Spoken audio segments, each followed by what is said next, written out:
to run the slideshow and my mom's going to give, this is Eva Kaplan. I want to make an announcement before anything. This is historic. Eva Kaplan has given a talk at every single Trenton Computer Festival since its inception. 49 years, never missed one. So that makes her the world record holder. So this talk that you're part of is a very historic event because, you know, both founders as of this year are no longer with us, unfortunately. But my mom was there at the very beginning. And so she has never missed between whatever medical thing came up. She was always physically here. And the 2 years it was virtual, she gave a virtual talk. So this is amazing. Okay, now today's talk, historic event. Okay. First, I want to thank everyone for being here.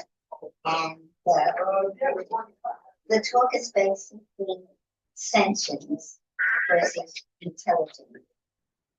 They're separate, they're related but separate. Sentience is the capacity to feel or perceive. So we all have sentience, hopefully. Intelligence, though, is the ability to acquire and apply knowledge. These two traits are very distinct.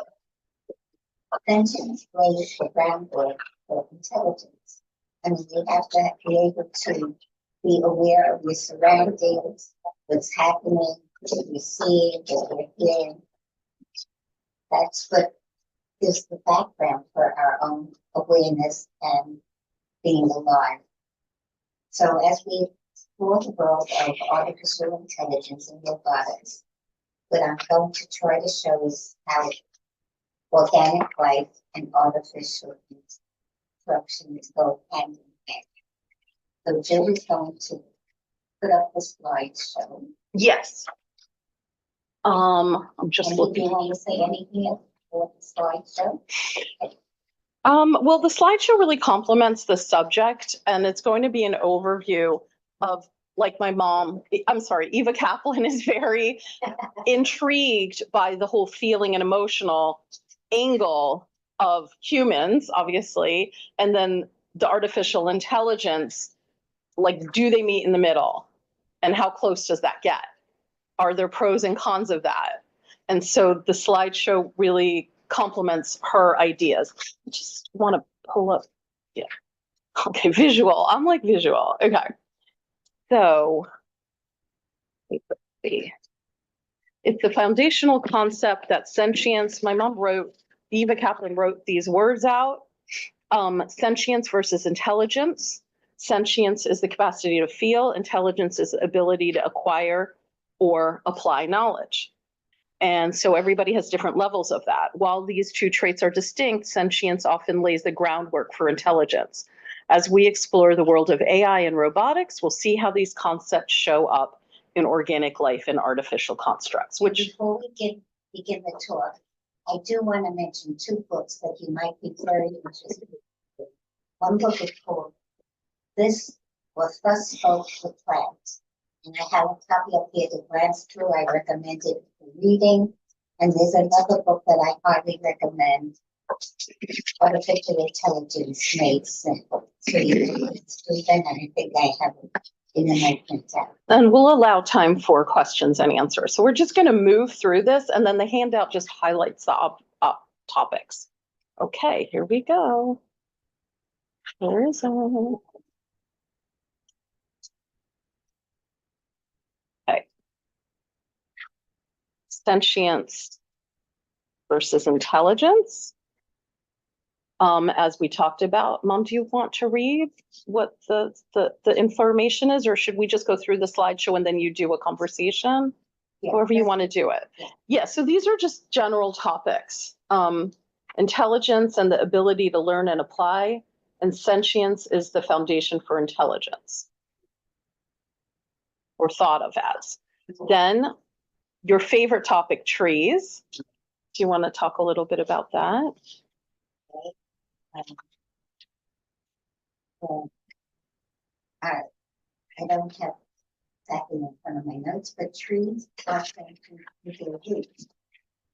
they actually can converse with one another by sending messages to the roots, to the soil, to the roots of the tree.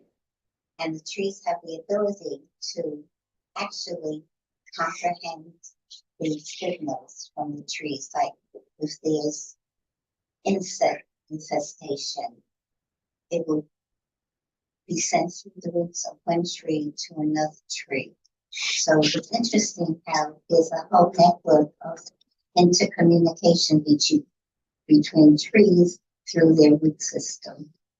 And then here's examples of the Venus flytrap. Slide 4 on your notes. And how it snaps shut. And insects get captured. These are behaviors without a brain. These are actual just behaviors without a brain where there's evidence that it doesn't require a nervous system. It's like unbelievable. This is slide 5.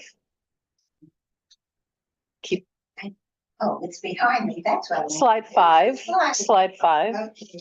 Some researchers even suggest that water may possess a basic form of sentience. While controversial, this idea invites us to expand our definition of being aware or responsive. 6. And water moves as motion and it carries conceptual items to share. 6. There's a book called This is the book she referenced before, yes, plus additional. The Hidden Life of Trees, and if trees could talk, and plus spoke the plant. And as my notes say, help us reimagine intelligence as something that doesn't require speech or movement. So you can get awareness through other means than verbal conversation or the usual means that we think about confirmed ideas and concepts to one another. And before I go through that, just do want to mention again, two excellent books to recommend. Thus Spoke the Plant, and I do have this in my notes for you to. It's an excellent publication. And of course, this is, since we're talking about artificial intelligence, AI Made Simple. It's excellent. So these are two books that I absolutely positively recommend. And now we're on 7. We're shifting to technology. Biology and technology. And what artificial intelligence does, as my notes say, it simulates intelligence. It isn't intelligence itself. And we do have websites and tools, sources to understand this theory and all that stuff. So you can, get on your computer Siri or Alexa, and it should be in your notes. And then this have these items available. Do they, the ones that do they really, really, really respond with an awareness and understanding, or they're just kind of mimicking what we have just said? And as my notes say, that question that you have to ask yourself, is it just that these sources are just simulating what they think they have comprehended, or do they really have some form of effective intelligence? 8. Yeah, flip. 8, yeah. And I have it behind me, so I'm reading from my notes. We have questions that we like to apply to plants and animals and to machines. So we have to consider artificial intelligence or actual intelligence between plants, animals, and machines. And now we have invented what we call artificial intelligence. And we have a real true positive affirmative that artificial intelligence can actually feel. Can an artificial intelligent creation actually learn? And can these devices, these machines, can they, like human beings, adapt and be more lifelike as we progress in the technology of creating artificial intelligence and materials? And then it forces on a philosophical level to rethink what it means to be alive or sentient. Yes, 9. I love this one. This just came out this week. yes, Totally current. yes. People, they need our, not us necessarily, we can be included, but the younger generation. Some of the people here are the younger generation. Some emotional connection with artificial intelligence. And there are also artificial intelligence, quote unquote, partners, as my notes say.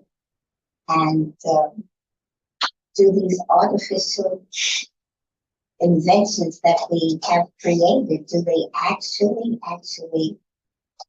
have a sense of personal interaction? And do they really have emotions like feeling safe or comforted? And this is just this week from the New Yorker. I happen to know Jaron Lanier, or did. He worked with some of my artists and I knew him from before. And we opened the New Yorker this week. And this is just at the forefront. 10. This is a movie I haven't seen, but did you see it? Okay. So it's just 10 years ago, but it's like foreshadowing what's happening now. And they refer to this movie. Yeah. It just talks about loneliness and desire for intimacy, which like really has happened for centuries. I mean, we've figured out communities and different ways to connect, religious, secular, all cultural, dance, sports, movies, shows. But now we're looking and exploring AI. 11. This is my favorite. Before 11, I just want to say, machines might appear to be human or human-like, but there has to be a line. We're still human and real, and we have to accept that as real similarity there is with machines. Machines are still not very human.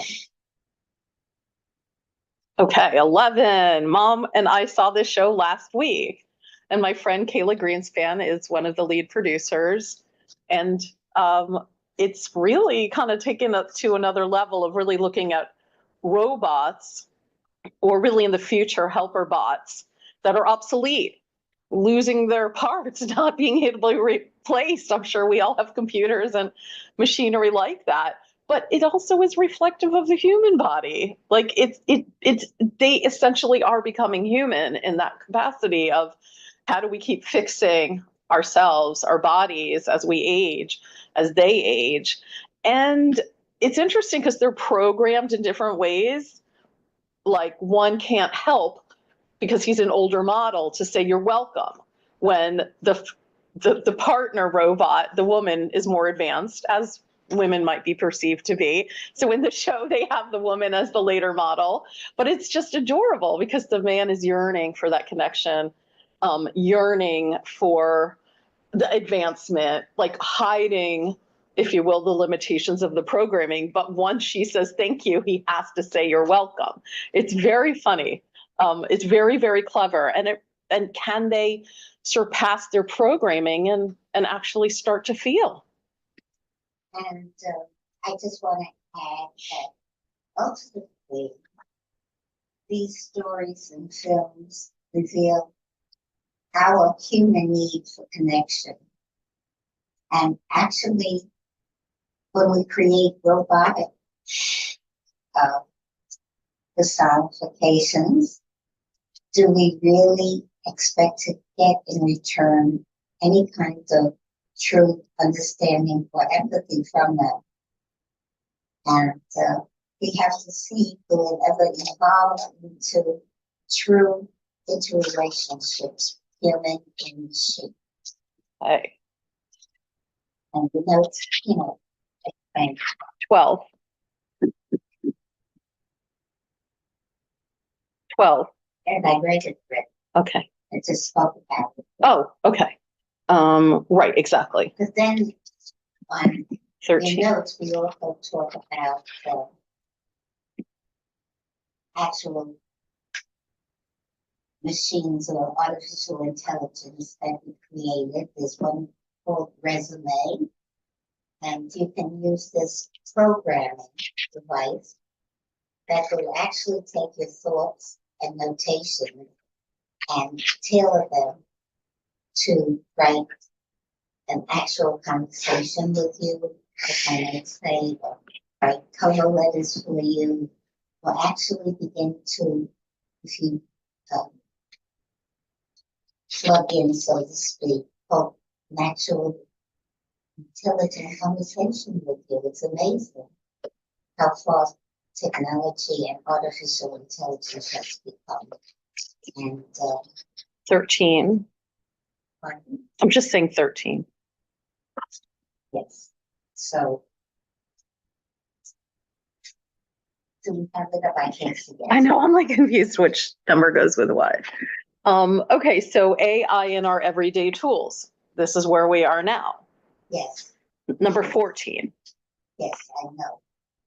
Well, in your car, I think most of you have more current automobiles or vehicles, and they actually have a site you could go to, and they put up maps. You can, indicate where you're going, and the device in your car will actually show you a path to follow with your car, and to if there's a traffic jam, the AI within that program in your car will reroute you to avoid traffic jams, and it's really amazing what it can do. But can I just add a little anecdote? Also sometimes they're not that intelligent. I booked tours to Alaska for my artists, and they're performing all over the state. And just recently we were on a tour, and I pulled up I think I was using, I don't know if they had Waze out in Alaska, and she was using Google Maps. And she was like, turn yours off. It's saying something different. And I said, there's only one road from Anchorage to Valdez. It's a 6-hour drive. And I had done it before. She's like, I said, should we just double check we're on the road? She's like, no, I got it. 2 hours in, I'm like, wow, the last time I was here, it was April. It was thawing season. I don't see the snow. I mean, maybe that's why it doesn't look familiar. But hey, we'll just follow the map. So we kept going. 2 hours later, I'm thinking, I just trusted that it was right, but it just felt like, why is this not familiar? I mean, there's mountains. And then so I said, the whole point is let's take some photos. So we got out, we're posing in the wind, and then we're about to go through a tunnel. And I said, we need to stop. We did not go through a tunnel before. What's going on here? It was taking us to the Alaska Highway, which is a marine ferry system. So we're there. There's no ferry for 3 days. It's not a road. It's not really a highway. So we had to turn around, go back 2 more hours, and then another 6 hours. So not intelligence there. Okay. Let's change the symbols. Exactly. Okay. AI in the modern home. 15. Yes. And as I have in some notes, we know that artificial intelligence has invaded, I call it kind of an invasion of our home, because we can set AI to turn on our lights in our house when we're here, and when we leave, turn off the lights. I mean, these are everyday skills that we're handed over to artificial intelligence. And I like temperature control, so I don't have to go to my home thermostat. Okay. We're just finding more and more ways to take artificial intelligence and have it interplay with our daily life. Okay, 16. We brought examples. Mine didn't yellow that. Hers is by a heater. Oh, by the way, the Wabu plant is from Maybe Happy Ending. They're selling it now at the gift shop. It's funny because the robots are taking care of an actual live plant, which lives and lives and lives because they know how to put it in the right light. Of course, the higher end robot knows how to take better care of it. My mom knows how to take care of it too. Okay, so 17. They There's adapt. lots of toys, lots and lots of toys. I'm a big fan of toys. So all of us should remain that much of a kid in us and buy some of those new AI toys that are out. Number 16. Just these are toys in general, but also AI specifically. Promote storytelling, emotional expression, and empathy, and build social awareness in safe, guided ways. Okay, 19 or 18. So you have the notes and you can follow it in the handouts that we gave. Yeah, there's more advanced toys really now too. Yeah, here we are. This is 19. 19. Yes, I know. Since I'm an artist, this is what is interesting to me personally because I do create art and have art exhibits. And there's an artificial intelligence called Dolly, after the artist, Dolly. And these artificial intelligence tools help collaborate with us. And we can enter words or thoughts, and these AI machines can help us turn our thoughts along with us, not solely by itself into poetry, or we can give concepts of what we want to see visually, and through some artificial intelligence within the machine itself, they can give our concepts of what we would like to see on the screen or on a piece of paper and come up with images of their own to our own input, what we would like to see develop. And I mean, music is foremost things. We all know that we now have music created through AI, and the music is quite good. Okay, 20. Mom, pull up your sleeve. Sorry. It's just because it's being recorded. Okay, 20. Okay. So, what's the slide? 20. Well, I'd like to think I could do away with mundane home tasks. And this is what we're developing, AI that can free us up so that we could have more free time instead of doing things that a machine could take over for us. 20. And can be directed through AI input. 21. Of course, that's the most exciting in our home. And afterward, I'd like us to, after this presentation, each of us share our thoughts on these things, what's happening in your home, etc. In industry, it's very important because people, when they work in factories and handle machinery,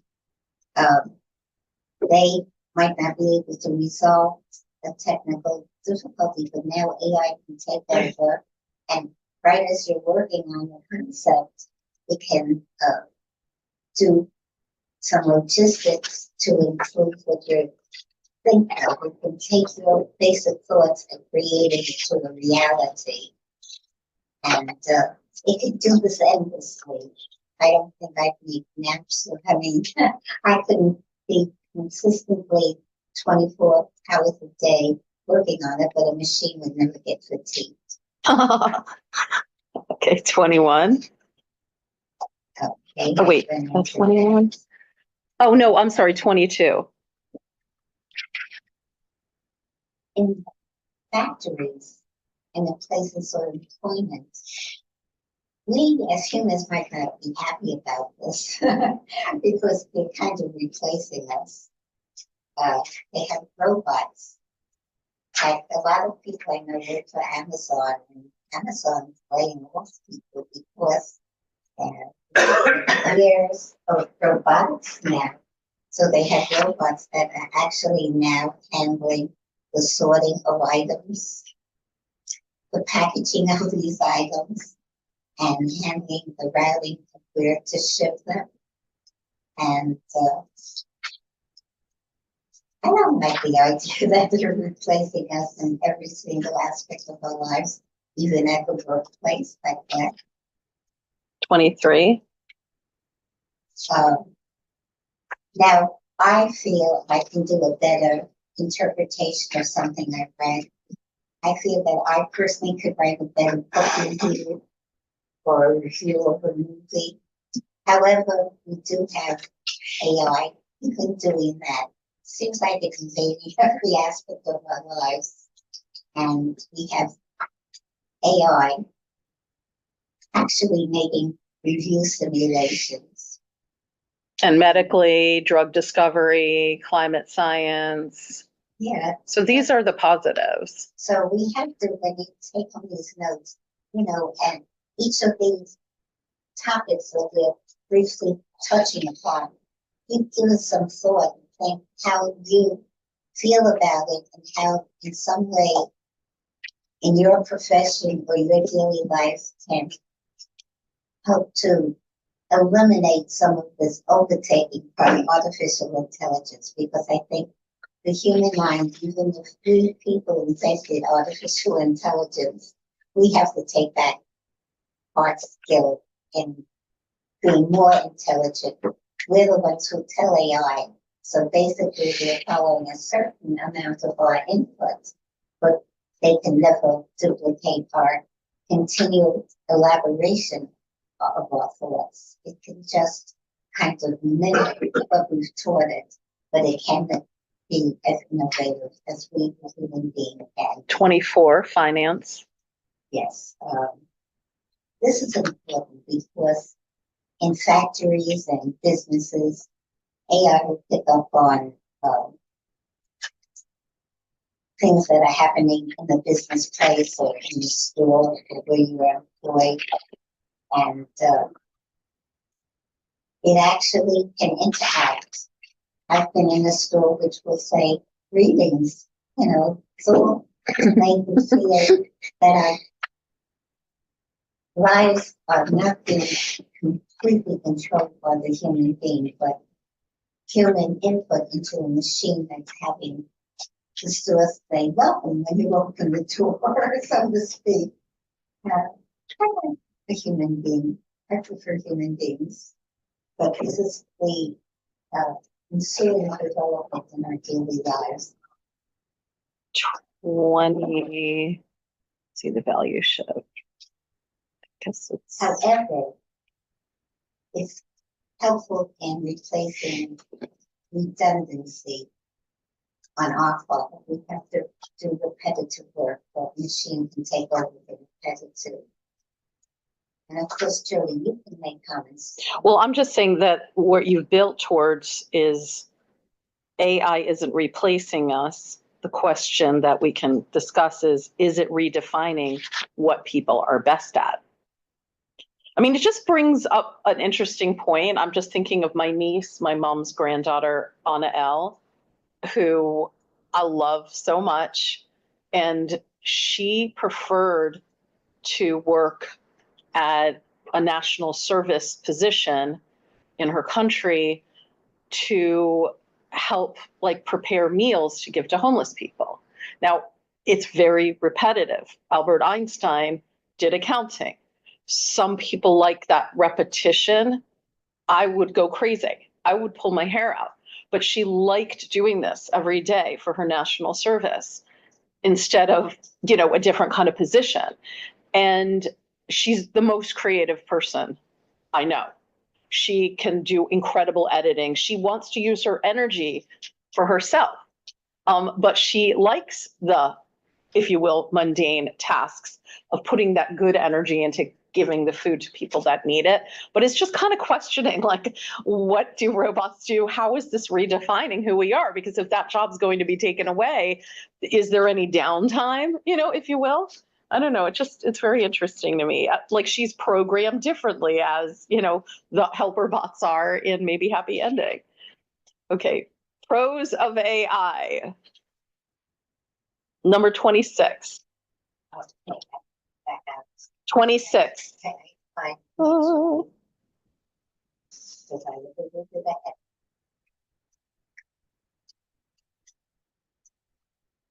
Well, it's basically what I was saying. It automates repetitive and time-consuming tasks, which some people actually like, because it gives them creative thinking during that time.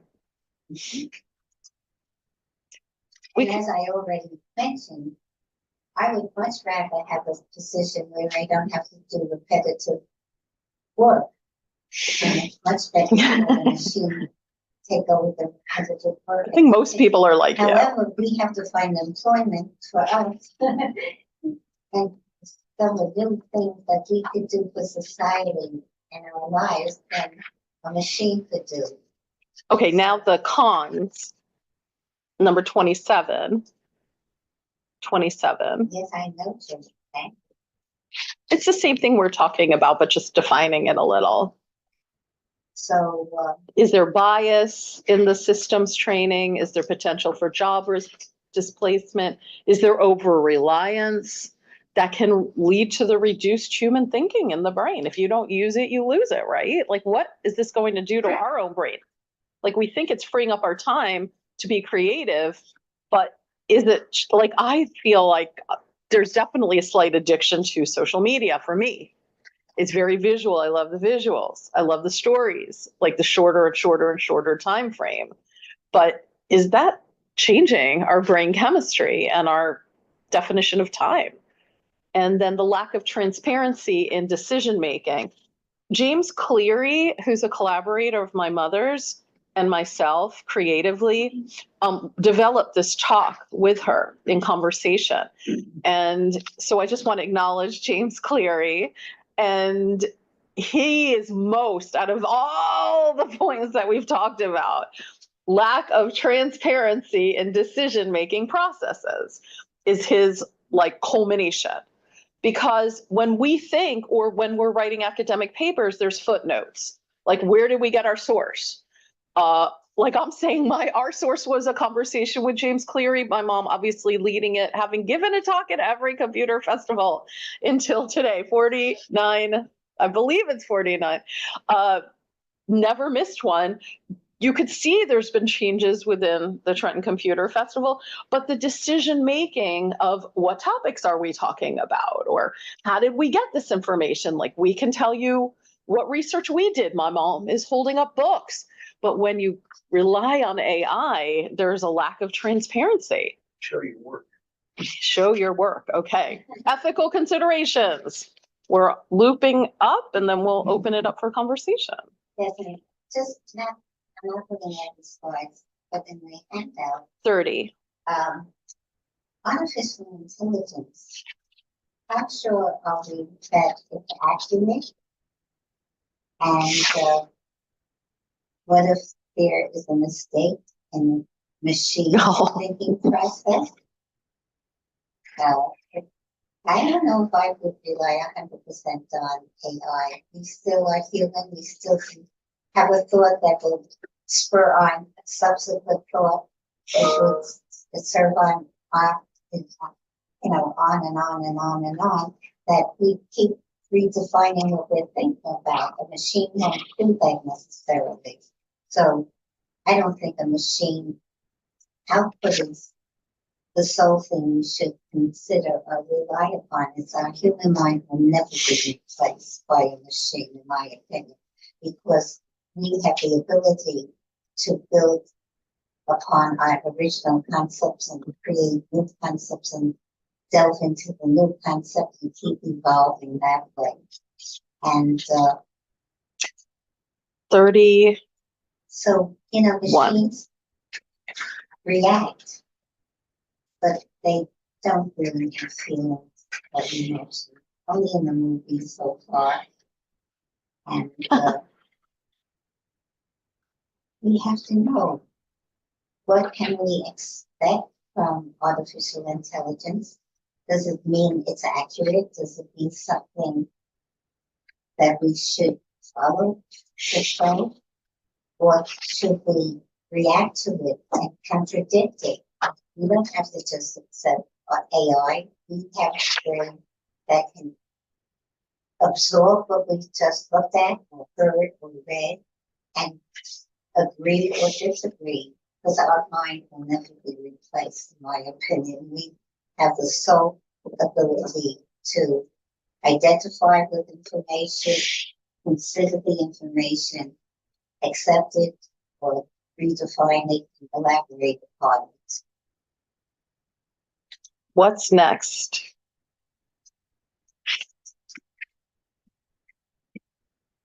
Sentient future. We added some extra slides, so that's why sometimes the numbers. I'm just talking. Yeah, if you're interested in a deeper dive, there's different recommendations. Oh, yes. And I have copies of 2 books that are. Yeah, the same books are brought up again. That you could glance through afterward.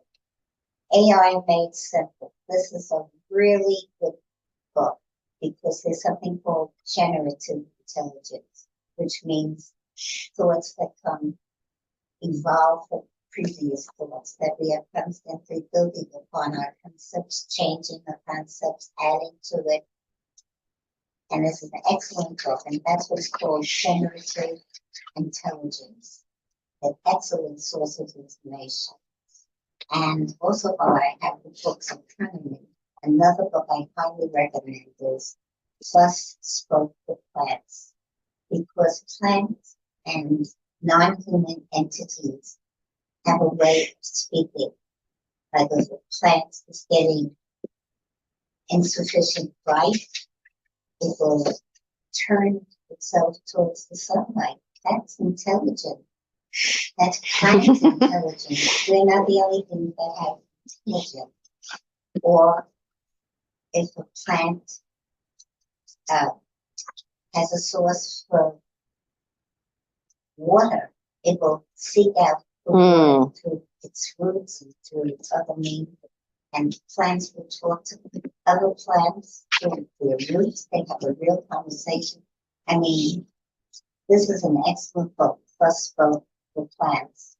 And that there are so many things in the non-human, but the living elements on our planet. And then there's additional websites, 32. Yes. Again, she's like, it's like nature and AI, you know, you loop back to that, like the basic nature of the human intelligence, and then going back to that basic nature without the intelligence per se, but the sentient intelligence. So I would like very much, Yeah. Jody, to open this Yeah, up. this is perfect timing. To take comments. So please, I'd like feedback from you with your thoughts on this topic of human intelligence and artificial intelligence. I don't think artificial intelligence is really artificial, but yes. You made a really good distinction that I've been struggling with for years between sentience and intelligence. Yes. And that's a really important thing. Do you have any thoughts about whether self-awareness is an entity unto itself or a byproduct of the entity? Is it a unique property or falls in, somehow a characteristic that could be described through intelligence or sentience, self-awareness? Oh, self-awareness. Well, as children, we have a limited awareness, but as we age, our experiences with our environment and interaction with other human beings and with books and sources of information, we change our thoughts, so our intelligence on that is changes with it. So I don't think it's a constant. Yeah, Self-awareness. but self-awareness, do you believe that artificial intelligence at some point is capable of manifesting self-awareness? Yes, I agree. And is it a definable property of some kind? I personally think yes, but I'd like you to open it. Okay, Does anyone That's a great in the audience question. have a Yeah. thought? I think that's the question of questions that the whole talk is leading to. So thank you for defining that. Thank you. So My mom, it's interesting. I'm just going to point out because I've heard Eva Kaplan's talks over the years, and usually there's a very reverent attitude towards artificial intelligence. There is more of an equal awareness of are we moving in that Ray Bradbury direction of full replacement? And I'm aware this year it seems like there's like the real question is coming to the forefront. I would like to open this up to some input from all of you. I would appreciate, this is somebody who would like to make a comment on this. Yes. I was sort of thinking along a sentient argument. I would assume that maybe happy endings, all the boy robot wants sex. And what does that mean? He doesn't though. That's what's That's incredible. not correct. What? If you look at the boys in their 20s, that's all they want. Well, he wants an emotional connection with her and they can't because they're robots. That's what's beautiful about the play. But you can't have They sex kissed. there. Yeah. But it wasn't really about that. That was interesting. It was just that they wanted so much to be humans and wanted to pass as humans. And there's one scene where they do go to a hotel because she really needs to recharge because her battery's running out, but it's a sex hotel. And so they tried to pretend to be humans. They made up the story, but they couldn't agree. She wanted that they met in Paris. He wanted that they met in New York. So they're at this sex hotel and the attendant at the desk knows, like, we know what you're here for. And they're like, we're married. We met in, and he says New York. She says Paris. He goes, oh, forget it. Who cares? I'm giving you a room. You don't need to fool me. They passed as humans, but like humans, they didn't pass as a married couple because they weren't one. But sort of the issue is that we talk about AGI, but the motivations are so different. Like, what does it mean for robots to reproduce? What does it mean for them to take over? And why would they care about taking over in some sense? It's like, what's what are driving them? I don't think robots could produce robots. There's the niece that I referred to. But I mean, that's sort of the whole thing people are scared about is that they're going to have some sort of motivation to do bad things to people.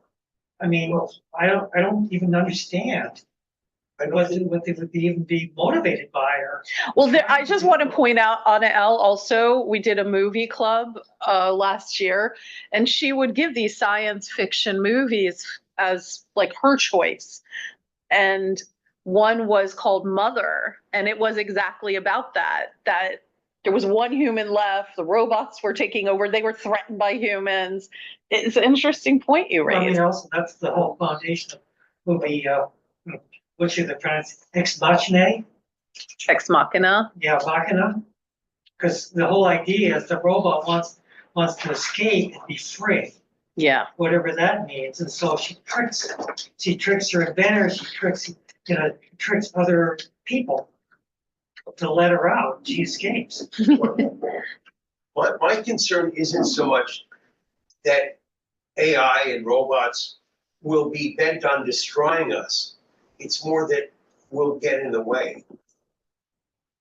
You know, it's not. We're making ourselves obsolete. Well, that that whatever agenda that is there, it's not a question of that they're trying to destroy or conquer us, but we just happen to be in the way. Well, the question is, what is their agenda, and does that make any sense?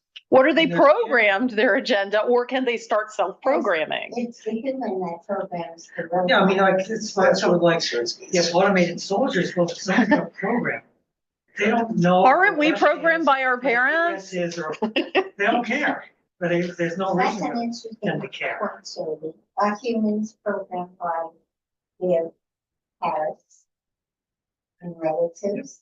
We are. I mean, in my opinion, we are to some capacities. But as we mature and have experience outside the home with teachers, with other adults, we can modify what we thought was solely what we were shown or experienced in our personal homes. And you, The more exposure we have to other people and their thoughts and other cultures by traveling to other countries, we can expand and change our awareness and our responses. and you had a comment. Okay, so a couple things. One is with AI, the critical thinking, we still need to do critical thinking, whatever we want to. But to address the bias, if we had a good result engine, so to speak, for AI, that would actually give different opinions and the reasons behind would be a good balance. So we don't have so much of a bias of whatever the answer is for non-technical things. Obviously, a math question is Actually, they have evolved that. There are some that. I was going to ask you if there's any that Yes, you know yes, they're working on that more. that would be a good balance. That would be helpful. Yes, it's a very important point, but they are definitely, we are realizing that there are errors with artificial intelligence And opinions. and things. And opinions. So, And people. yeah, that whenever people's involved, there's going to be some bias involved unless you give two results, so to speak, two results are 1,000 results and reasons why they gives that answer. That people decide for themselves. And that's why I'm enjoying this, because we're interacting with each of us. And we each have a different background, different experiences, and therefore we have different thoughts on the same matter. And that's why having a gathering like this is to hear each of your thoughts on these topics. And he has a thought. I had a question, because one of the things you mentioned, I didn't know about, was you mentioned smart homes, and I find them creepy, so I don't know anything to do. Smart homes, and the way you said that they can adapt to our habits. That one's new to me. And I know the term usually used is revealed preference. They say, you say you wanted to watch Masterpiece Right. Theater, but you actually watched too many cartoons, therefore you really wanted to watch the cartoons on Masterpiece Theater. And the classic example of why that's bullshit is, you said you wanted to lose weight, but you picked out anyway, therefore you didn't actually want to lose weight. Is there any example of a smart home or any of these systems, especially in the real world, enabling bad habits? Oh, Where you wow. have it, and then when you come home, you want to get on the treadmill, but World of Warcraft is already logged in for you. Or something like that, or it has automatically refilled your ice cream and your cookies, even though you know you're supposed to be on a diet, it's responding to years of revealed preference. Are there any examples of research into that? That's fantastic because that I love how that really that's the human element, isn't it? Really what it's supposed to do. That's really interesting because obviously, yeah. And my personal, I program my smart home. Okay. My bad habit is I like the lights to be dim at 9:30, getting ready to go to bed. The lights dim at 9:30, my wife at 9:31, Alexa, lights 100%. So it's programming error for me, but if my bad habit, then I get in trouble. And the other thing I have it set up is locks the door at 9:30 also. If she ends up working late, the door's not unlocked, and it's like, boom, I get yelled at. So it's my bad habits that are showing through my smart home. Maybe I'm also thinking that if I live alone, yeah, if somebody lives alone and there is no husband or wife or family to check them on this. I mean, if somebody basically just goes straight home after work, again, the revealed preference is also the same as enabling. I like that's a good question. Does anyone have thought on Oh, that? he has. So sort of evolving the smart home concept. What's interesting is that, the issue of relationships with, helper, bots and so forth is very abstract. But my very poignant, real relationship is with my Google Nest learning thermostat. It drives me up the wall. Because the biggest problem is that it will not explain why it does what it does. Right? Next thing I know, it's Right. 63 degrees. Why is it 63 degrees? It can't explain it to me. And again, some of ChatGPT and so have these reasoning models so they can explain why they're doing things. But smart elements in our phones. And I can't explain why they're doing. It just enrages me. I don't get pissed off at other technology, but I get so pissed off at my learning thermostat. I'm actually getting rid of my Nest learning thermostat and replacing it with a Nest non-learning thermostat for that very reason. Yeah, you go. What's amazing about what you said is how have we created a program that can interpret what we're thinking? It's basically, if you're bringing up, what is it, awareness of what we really are thinking, and its interpretation of what we're saying. It's still a machine. And he just brought up a whole other stream of thought for all of us. Yes, I think we have to wrap. Actually, the final thought was when non-human entities can feel, think, learn, and respond, they may be more than tools. They may be becoming sentient. And then this is an Eva Kaplan at cs.com. And I think you have a PhD thesis ready to happen. Yeah. There's got to be, the closest thing I think of is things like Facebook or Twitter, the internet rabbit holes where somebody gets, say, suspicious and ends up in a QAnon conspiracy theorist. Yeah, exactly. I mean, people are influenced. Same thing. It's responding. It's giving you more of what you responded well to. Well, thank you. And historic moment here.